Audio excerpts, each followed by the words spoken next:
नमस्ते दोस्तों, मैं पवन कुमार चतुर्वेदी। एक छोटी सी कहानी, एक भले आदमी की कहानी। एक धनी पुरुष ने एक मंदिर बनवाया।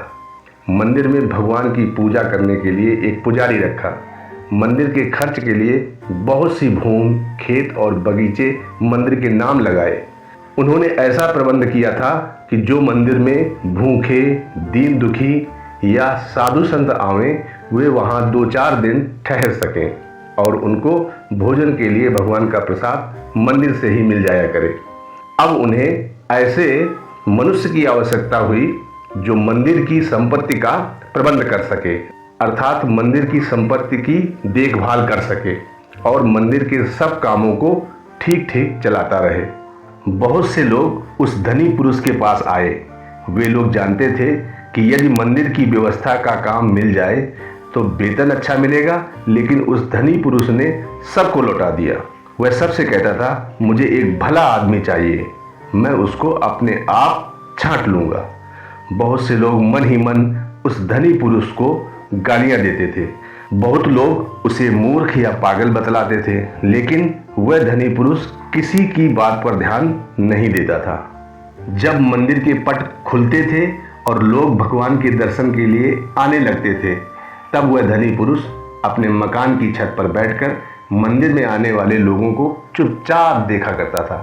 एक दिन एक मनुष्य मंदिर में दर्शन करने आया। उसके कपड़े मैले और फटे हुए थे। वह बहुत पढ़ा लिखा भी नहीं था। ऐसा लगता था कि वह बहुत पढ़ा लिखा नहीं है। जब वह भगवान का दर्शन करके जाने लगा, तब धनी पुरुष ने उसे अपने पास बुलाया और कहा, क्या आप इस मंदिर की व्यवस्था संभालने का काम स्वीकार करेंगे? वह मनुष्य बड़े आश्चर्य में पड़ गया। उसने कहा, मैं तो बहुत पढ़ा लिखा नहीं हूँ, मैं इतने बड़े मंदिर का प्रबंध कैसे कर सकूँगा?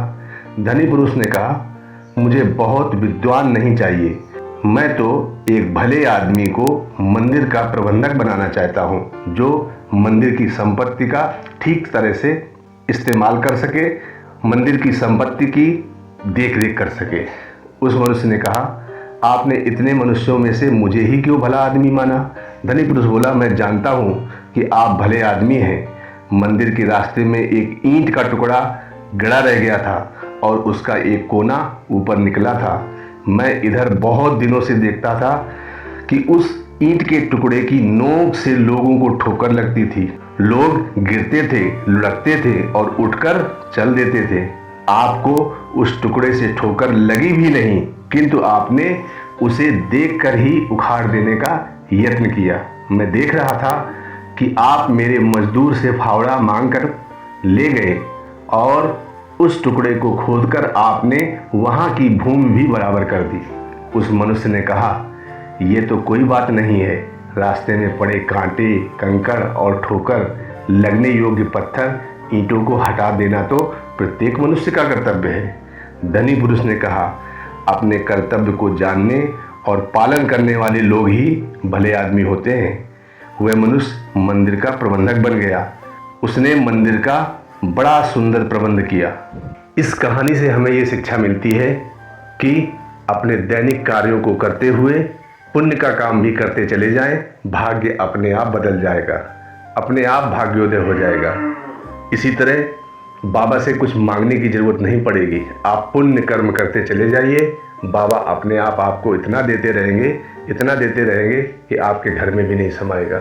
दोस्तों, आज की कहानी कैसी लगी कमेंट करके अवश्य बताएं। मिलते हैं अगले क्रमांक में। तब तक के लिए जय सिया राम, जय बाबा की।